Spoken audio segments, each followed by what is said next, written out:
માથીના શુભ સંદેશમાંથી પાઠ 7મો અધ્યાય કડી 1-29. કોઈનો ન્યાય તોડશો નહીં, જેથી તમારો પણ ન્યાય નહીં તોડાય.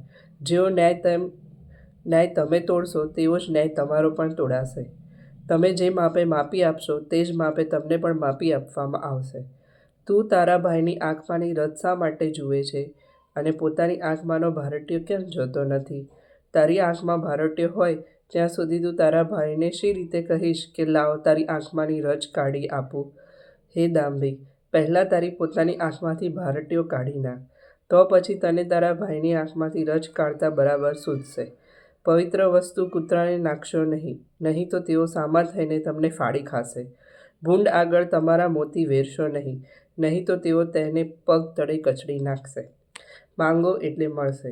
માંગો એટલે મળશે, શોધો એટલે જળશે, ખખડાવો એટલે બારણાં ખુલી જશે.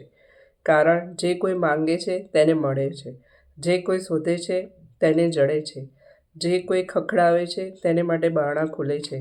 તમારામાં કોણ એવો છે કે જે પુત્ર રોટલો માંગે તો રોડું આપે, અથવા માછલી માંગે તો સાપ આપે? આમ તમે ખરાબ હોવા છતાં પણ પોતાના બાળકોને સારી વસ્તુ આપવાનું સમજો છો, તો તમારા પરમપિતા પોતાની પાસે માંગનારને સારી વસ્તુ આપે જ એમાં શંકા શી? લોકો તમારી સાથે જે રીતે વર્તે છે તેમ તમે ઈચ્છતા હો તે જ રીતે તમે પણ તેમની સાથે વર્તો. એ જ નિયમ સંહિતા અને પૈગંબરોની વાણીનો સાર છે. ઉદ્ધારનો માર્ગ સાંકડો. તમે સાંકડે દરવાજેથી દાખલ થજો, કારણ વિનાશ તરફ જતો માર્ગ મોકળો છે અને તેનો દરવાજો વિશાળ છે, તેમાં દાખલ થનારાઓ ઘણા છે. પણ જીવન તરફ જતો માર્ગ સાંકડો છે અને તેનો દરવાજો નાનો છે, તેમ એને શોધી કાઢનાર પણ ઓછા હોય છે. જેવું વૃક્ષ તેવા ફળ. ખોટા ઉપદેશકોથી સાવધાન રહેજો.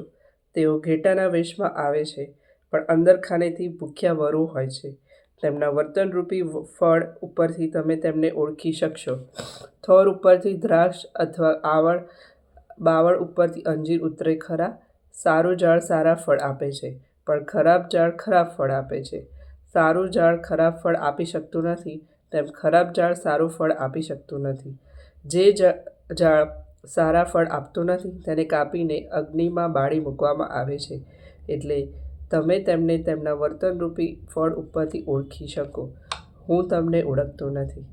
જે કોઈ મને પ્રભુ પ્રભુ કરે છે તે બધા ઈશ્વરના રાજ્યમાં પ્રવેશ પામવાના નથી, પરંતુ જે કોઈ મારા પરમપિતાની ઈચ્છા અનુસાર ચાલશે તેને જ પ્રવેશ મળશે. કયામતને દિવસે ઘણા મને કહેશે, પ્રભુ પ્રભુ, અને તમારે નામે નહોતા બોલ્યા, અને તમારે નામે અબદૂતો નહોતા કાઢ્યા, અને તમારે નામે અનેકાનેક ચમત્કાર નહોતા કર્યા? પણ ત્યારે હું તેમને રોકડું પકડાવીશ કે હે ધર્મના આચરનારાઓને, હું તમને ઓળખતો નથી. મારા મોં આગળથી દૂર ચાલ્યા જાઓ. 2 ઘરના બાંધકામ. એટલે જો કોઈ મારા આ વચનો સાંભળશે અને તે પ્રમાણે ચાલશે તેને તું ડાહ્યા માણસ સાથે સરખાવીશ, જેણે ખડક ઉપર ઘર બાંધ્યું હતું. વરસાદ તૂટી પડ્યો, પૂર ઉમટ્યા, પવન સુસવાટા કરતા તે ઘરને થપાટો મારવા લાગ્યો, પણ તે પડ્યું નહીં, કારણ તેના પાયા ખડકમાં ખોદાયા હતા. અને જે કોઈ મારા આ વચનો સાંભળશે પણ તે પ્રમાણે ચાલશે નહીં તેને હું મૂર્ખ માણસ સાથે સરખાવીશ, જેણે રેતી પર ઘર બાંધ્યું હતું. વરસાદ તૂટી પડ્યો, પૂર ઉમટ્યા, પવન સુસવાટા કરતો તે ઘરને થપાટો મારવા લાગ્યો, અને કકળપૂસ કરી તે તૂટી પડ્યું. ઈસુએ પોતાનું પ્રવચન પૂરું કર્યું ત્યારે લોકો તેમના ઉપદેશથી આશ્ચર્યચકિત થઈ ગયા. તેઓ એ લોકોના શાસ્ત્રીઓની પેઠે નહીં, પણ કોઈ અધિકારી પુરુષની પેઠે ઉપદેશ આપતા હતા. આ પ્રભુની વાણી છે, તે આપણો આધાર છે.